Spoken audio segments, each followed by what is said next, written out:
mapenzi ya pesa ni uongo. Usipende mtu kwa sababu ya pesa. Pesa zikiisha mtaachana.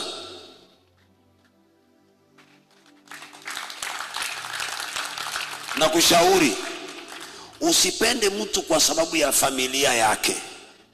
Hauolewi na familia yake, wala hauolewi na umaarufu wa mtu. Usipende mtu kwa sababu anajua kuimba akakuoa. Kwa ndoa hakuna kuimba.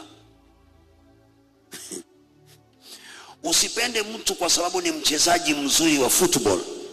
Kwa ndoa hakuna uchezaji wa mpira.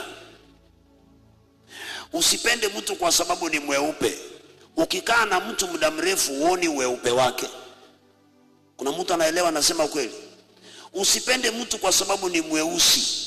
Ukianza kuishi na mtu unaona tabia, hauoni weusi wala weupe. Usipende